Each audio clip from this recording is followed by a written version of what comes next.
at the Ghislaine Maxwell's sentencing verdict. You actually went there? Yeah, I was one of the 4 civilians. So they were only allowed 8 people, 4 reporters and 4 civilians. I went for like 10, 12 days, and I finally got in December 29th. So you waited in line. Yeah, but every day I don't make the cut. So I got so frustrated. On the 29th, I went there like 2 in the morning, staying in line. So there was 3 people ahead of me, and they were paid standing. Of course, I don't have that kind of money, so I just stood behind them, and I finally got in. Of course, I didn't know at the time it was sentencing day. I mean, a verdict. Right. And I also went to Elizabeth Holmes' sentencing. I went a couple of days in Harvey Weinstein, Danny Masterson for the Scientology. Yeah. So this is in New York or L.A.? Harvey Weinstein and Danny Masterson, it was L.A. It's the same floor where O.J. Simpson's case was. I went to every Epstein's property except for the pedophile, and it's good to have goals. Yeah, I went to the Ted Kaczynski one. I've been to This is what we want to talk about. This is gold. Let's get to both in the cans. Yeah. You want to put your headphones on? Oh, Yoshi. sure. And Yoshi over here as well. Everything is rolling. We are ready to begin. I also have a funny story, but it's not funny, but Kaczynski. I think Ted Kaczynski is funny. I'm the only one that does regular routines on serial killers and Epstein, and it's dark. Someone described me as a dark comic because I think you can make light of dark. Sure, and I think anything with serial killers, men and women are interested for 2 different reasons. And I think most women want to know, what would I do if I'm in their situation, how to get out of it? And men are just interested, period, for... Weird shit. I think violence it's very interesting, Well, it's tense. If you bring up Epstein, you get a in Yeah. the room. So you're automatically having leaning forward. Sure. And you better be funny eventually. But yeah, you can walk that line for a while. Yeah. I'm assuming we're already recording. Okay. Action. People get weirded out when I talk about this, but everything kind of started with my dad. We were visiting. My grandmother was dying from cancer in '79, and my family decided to visit her. So it was my first trip to USA, and I think second and third day, because we were staying at Tacoma, Washington, my dad took me to, as my dad would say, Ted Bundy's home in Tacoma, Washington. I mean, if you're in Tacoma, there's no museum. What are you going to do? Yeah. You're going to go to Ted Bundy's home. But even if they had a museum, I don't think he would have been interested in. But from young age, my dad would take me, I don't know what you call it, Atrocity shopping? Locations, or any sort of like a violent murders and things like that. And Is your dad still alive? no, he passed away 20 years ago next month. But that sounds like a fun, interesting relationship you had with him. Yeah, he wasn't really interested in sports. I mean, maybe a little bit about movies and stuff, but this is some... But macabre stuff he was Yeah, he was into. really interested in, and I think my grandfather was yelling at him because as a kid, he thought it was a firework. He didn't realize it was Americans dropping bombs in Japan when he was a kid. Oh, my. Yeah. So your kid was in Japan in 42, 45? My dad was born 39, 40, and I think he was a young child. He thought it was a fire. And your granddad's mad at him? He told him to get the hell out of there. And It's not fireworks, dude. Get in the house. So I think, I don't know, I didn't really make a connection until recently, but I was deeply interested. So when I'm lucky enough to work for like Russell Peters or David Tao and Jim Norton's of the world, when they pay for my hotel and flights during the day, because you don't really do anything as a comic, right. That's what I did. Anything like terrorism or serial killer or something horrible. I didn't know you were as dark as me. I really didn't. This is fantastic. So we performed last year with John Cleese. Yes. You were backstage. You were very much in your head preparing for your set. I don't know what your pregame is like, but I goof off and I'm hanging out with John Cleese. I want to talk to that guy, right? Like, that's one of my heroes. I don't know if you knew him growing up. I met him twice or 3 times prior to that, and I didn't want to bother him, and also I want others to have a chance to meet and talk to him. So Well, he was. I mean, Faulty Towers was the reason I wanted to do Yeah. comedy. I mean, it was for me. It was like, but you were all, and so I didn't get to visit with you. And by the way, when I heard your comedy, I was like, "Whoa, this guy's great." oh, thanks. No, you were tight and funny, and you did. It was just terrific. And I didn't hear any dark. Like I always do some dark material, but you did all light, fun, playful, my home country sort of stuff. Well, our friend Rosie Trent set it up. I didn't want her to get in trouble, so I was a little cautious what I said. And when you work with David Tell, you just learn to make,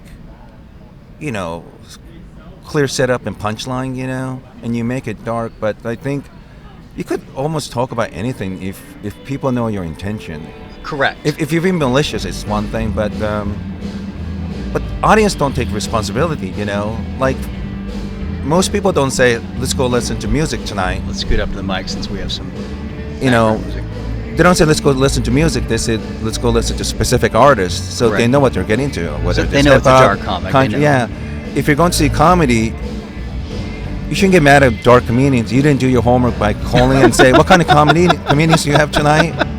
They don't take any responsibility for that, And if you go to Indian restaurant, don't get mad at them making spicy food, right? So, but for most part, even if they're angry, I don't really care per se. I don't.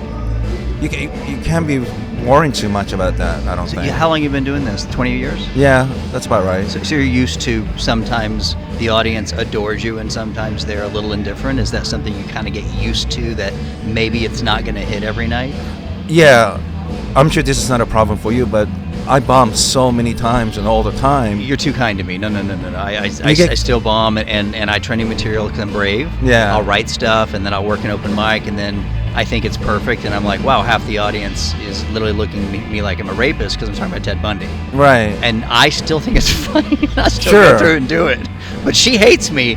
But some people are dying. And I saw Sam Kinison do that live, and he had such bravery because he would continue the bit even if half the audience was walking. Yes. Have you ever seen that? Like I don't have that kind of bravery. I think I'd back off if half the audience was walking.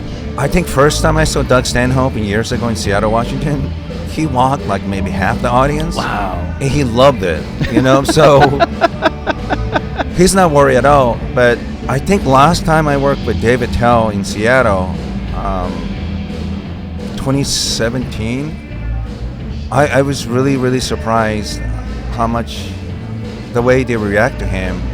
Like, it's David Tell, you should You should know. You should know He's- what you're getting he's into. One of the most famous comics in Sure, America. and I think that's how much the city has. I mean, I think the audience have become so Has woke. changed or what Yeah. gotten woke? So the same jokes that worked 5 years ago offended half the audience now? I think more than that in 2017. I can't imagine now. Wow. Yeah. Does that mean he has to rewrite all his material No, I mean, or no, find a no. different audience? He's not going to do that. Because he's already set. Yeah, I mean, you should know what you're getting into. I mean, it's like getting mad at I don't know, some country music and you don't like it. Well, he or she's doing everything they're supposed to do it, And you're like, I want rap. And you're like, yeah, but you're at a country music Yeah. festival. Of course you can get what you want. I think, you know what it is? It's like, because people laugh, they just assume they understand humor and comedy. But sometimes they don't understand intention or what's the joke's about, They just read into it too much, I think. But it's a little stressful, isn't it? When you just don't know how the podcast episode went. Because there's times I thought I did well and find out, that was a rough one. Trying to make connection with somebody. Well, I have a secret skill. I'm a handwriting expert before I was a comedian. Yeah. And I can usually begin a conversation about someone's personality and they begin to open up a little bit. Yeah. If there's something good there, like you're pretty normal and there's not like any secret bodies in your basement or anything.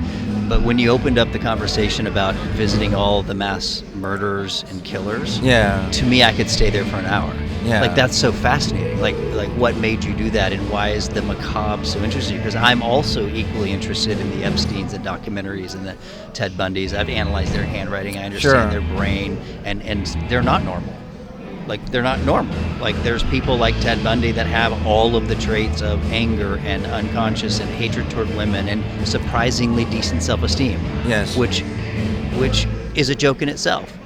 like if you can't be a good serial killer if you have not a good eye for detail, you can't keep a secret. Yeah. You don't have if you're not ambitious. If you're not ambitious, you would just kill one. But if you're ambitious, Yeah. you kill lots. That's really interesting.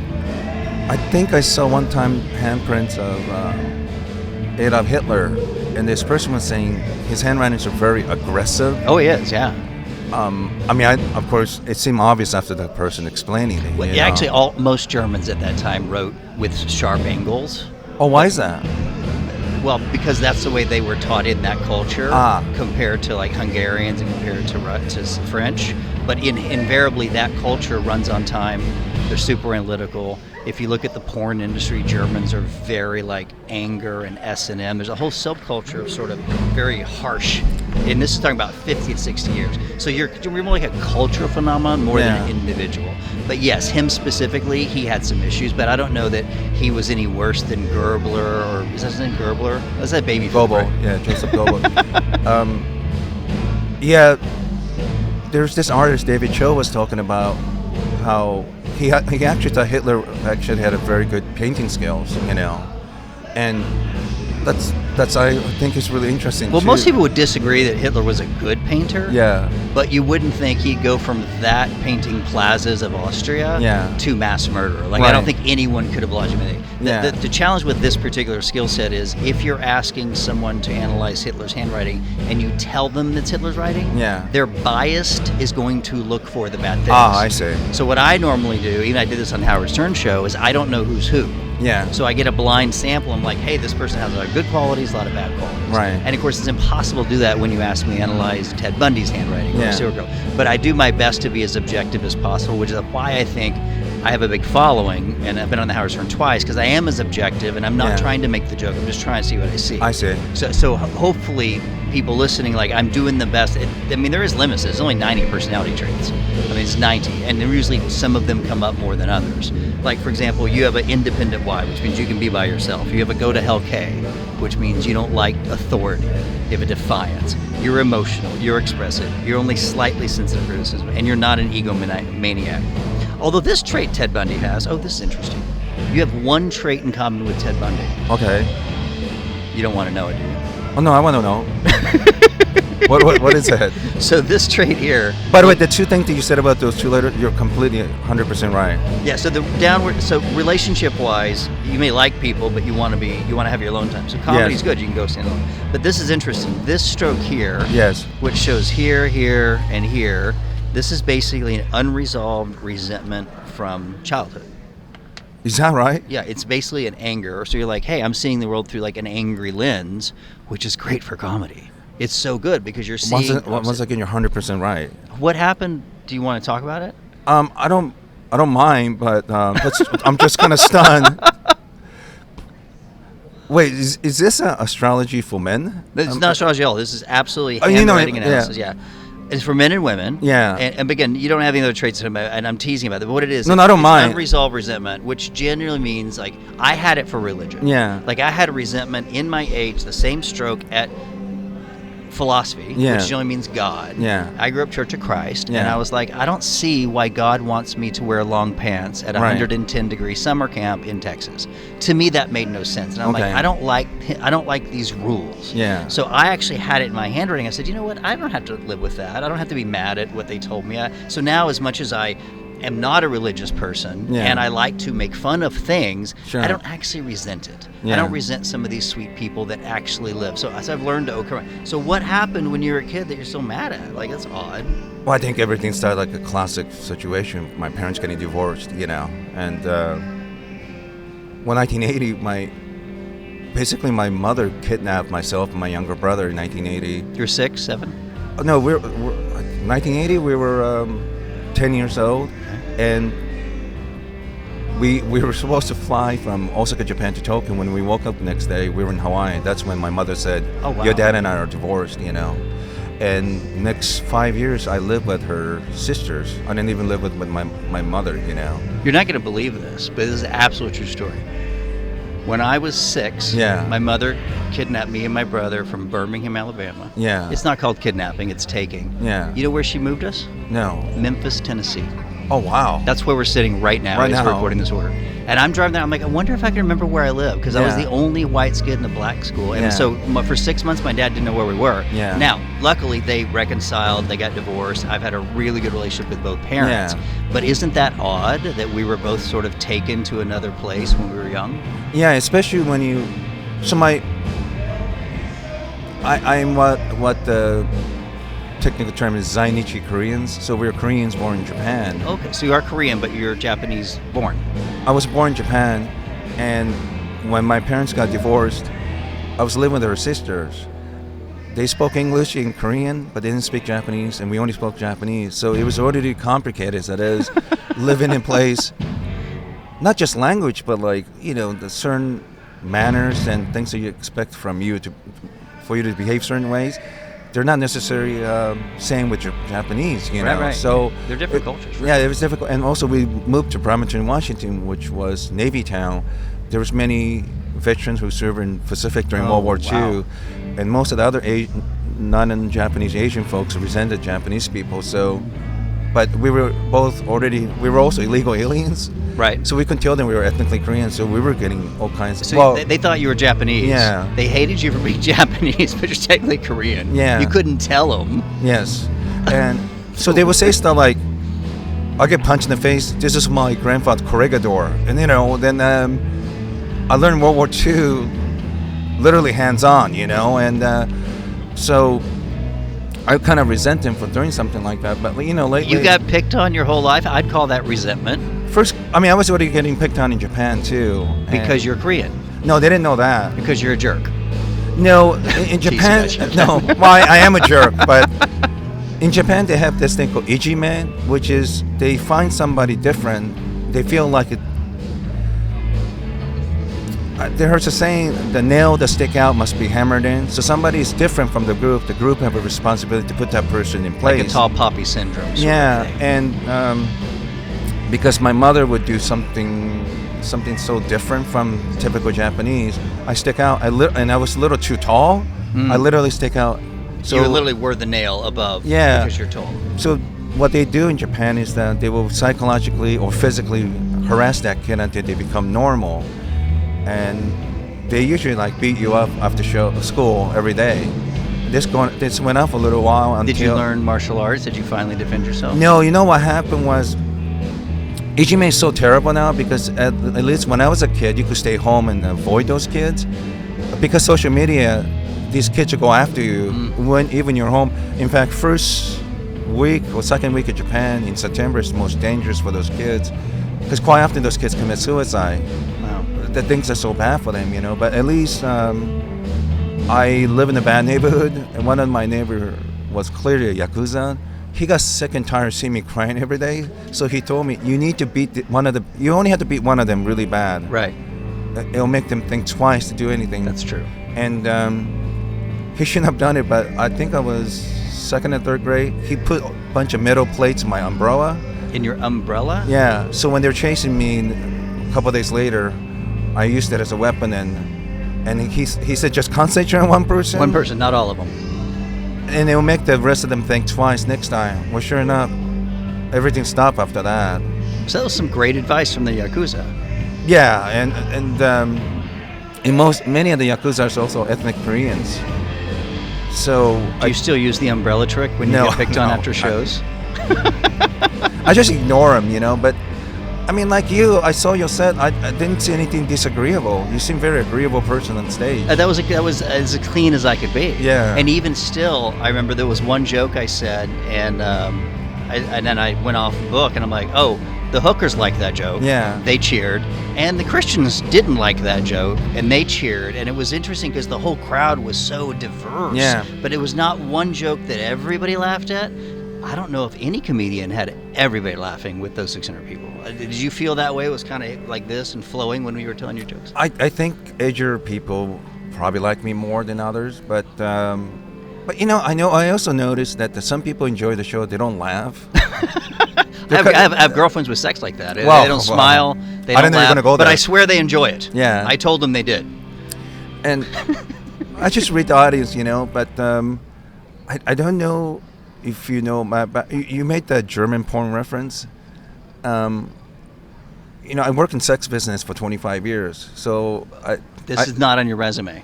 and I think part of the reason I'm particularly interested in Epstein, when you study economics, Sure. I studied a little bit of that in Evergreen State College in Olympia, Washington, and 90% of the economists agreed on economic principles, but that there's a situation where they don't agree with maybe a matter of taste if you're conservative or liberals. I think sometimes people make decisions based on sexual reasons, I think a lot of people make decisions. You said you worked in the sex industry 25 years. I'm confused by that statement. So Were you work selling at the porn cassettes at the? I worked at Pawn Shop for like 5-6 years in Oh, you Seattle. did. This is the way you made a living. In Seattle. Then after that, I decided to move to LA in 2003. I ended up working for a company called Evil Angel, one of the biggest production company, and I worked there for 9 years. And then last 14 years, what I call perverts without border. I've been, I'm working a second documentary right now, but anytime television and movies, they need porn stars, they'll contact me. And you know them all. Yeah, well, I mean, I haven't worked in that business in 12 years, so it's hard for me to keep up with all the new stars. But anyone So 2012 or earlier. You're an agent. I mean, I didn't really make money per se, but I was helping them get into like the Man Show, Jimmy Kimmel Live. One time, Maya Rudolph called me because it was her husband's 40th birthday. Right. And do you know who she's married to? No. Paul Thomas Anderson, Boogie Night. Oh yeah, the director. He's amazing. Yeah. Amazing. And her manager at the time, I'm sure still same, Dave Bickey at 3 Arts. So I worked on David Tale's Dave's Old Porn, which was a show on Showtime, and I was consulting on it. And last 18 years, anything porn related, they used to contact me. That's so interesting. And do you think it infuses people's decisions in life? Because what I have found, having written books on psychology, is there's very little relationship between like personality and beliefs and religion with what turns them on. Yeah. Like the kinks and the things that like what preferences they have. I haven't found a strong correlation. I think it's always their first or second sexual experience. Yeah. And relationship with their parents. But I've found, I'm straight, so I have found that the women with great relationships with their dads aren't necessarily any less or more kinky than ones with bad relationships. Right. Like it's not like the damaged ones want to play daddy-daughter. The nice ones also want to play. There's no have you ever seen a relationship between like your real life and like this fantasy life that people get into? When I started working, I just assumed somebody walking to the store, like I make a prejudiced judgment, like I think this person could get something. It's a pegger. Yeah, like I saw this like a heavy set trucker type of guy. I thought, he's gonna get like a young teen kind of thing. And of course, he went to gay section, got everything that I didn't think he was going to get. That's not exactly how I predicted it. Yeah, but one time I was working the midnight to 9 a.m. shift. It's the most least desirable time. Midnight to 9 a.m. Yeah. Yep. I saw this lady walked in one time. She had a beautiful scarf, very nice, elegant clothes. And she went straight to BDSM section, right? And I thought by looking at her, she's probably from Middle East. So she's getting all kinds of expensive BDSM products, But the part that got to me, she was picking 2 to 3 very expensive, very powerful whips, So she finally walked up the counter to pay. And, whenever you have a women at the porn shop, you want to make them feel comfortable. So I didn't want to be out of line, but I gently asked, like, I hope I don't offend you, but where are you from? She said, oh, no, I'm from Saudi Arabia. And I said, I hope this is not a rude or intrusive question, and she said, no, that's fine. You have a question for me? And I said, I heard that, Saudi Arabia have a less than perfect record the way they treat women there. They don't ask women what they want, what they need, give them very little option in life, and even for small infraction, they get beaten with whips, and here you are buying whips. So, thank you for your business. I make commission. So, but I was a little confused, and she said, compared to the West, it is true that they treat women not well. They never ask me what I want, how I feel, and offer me opportunities in life. But here's the thing: in BDSM, they're constantly asking me, "Are you feeling okay? Is this position okay? Would you like to change or stop?" It's one of the few things they actually care what she think and feel, and give her a sense of release and sense of personal dignity.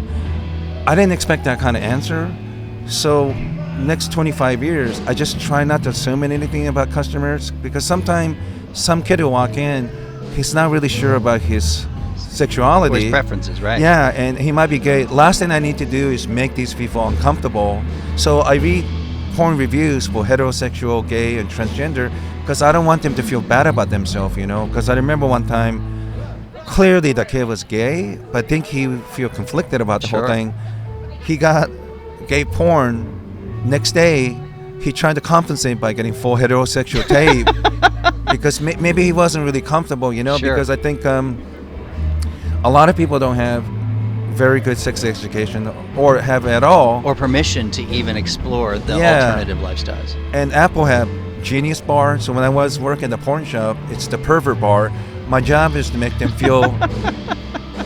I want to make sure they don't feel bad about themselves, And I had a gentleman walk in, always getting white gentleman, like 60s, early 70s, and I love the guy because he's always getting interracial tapes where there's always a beautiful black girls in it, and then which is great. Nothing fights racism like interracial tape, There's nothing fights racism like interracial.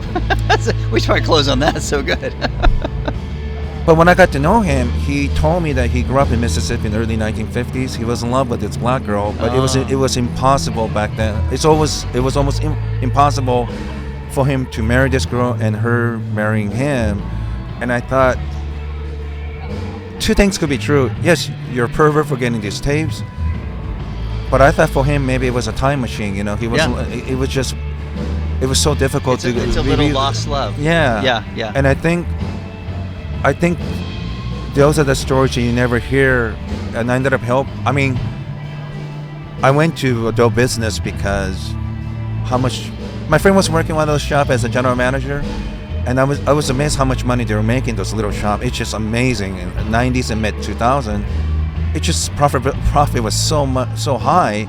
So I thought, my family having financial problem. Why don't I learn about that business building before you start one? Is that what your website's about? Because we're wrapping up. I want to plug whatever you want to plug. Yeah, Is that I'm where you want our listeners to go and check out some of this interesting comedy, A, and B, you seem to have a foray into the adult business. Yeah, I'm doing a show called Adult Content and at Fringe at Scotland next month. It's a comedy show. But you're referencing some of these adult stories? I think it's only 1/3 of it's kind of funny, but 2/3 it is funny, sad, and poignant, and I think some of the unhappiness, because I think when I went to MAGA rallies, predominant fetish for those men were large breast. Uh-huh. When I went to BOM, it was butt. And when you talk to either one of this group, they actually have more in common. That was very sad. The observation is Yeah. like similar things. I think super rich want this group to fight at each other, and then one thing I noticed about super rich, their fetishes tend to be women who are tall with no breasts and no asses. Really? Yes, that's why Jeffrey Epstein was into teenage girls, And It's too rich to like breast. I think something happened to them when they're young. They get this literally like a signature taste, Yes. Well, that was my theory. It happens when they're like young or first impression, and they kind of, like your friend with the Mississippi, they kind of relive it, and it could be as simple as one common thing I noticed with Ted Kaczynski and Jeffrey Epstein, they were both skipped grades, and when you're a young man skipping grades, when you're young, by the time you're in the senior class, most of the girls are way older than you. They don't want to talk to you. Oh, so what happened to both of them, especially Ted Kaczynski, they never learned to make connection with women.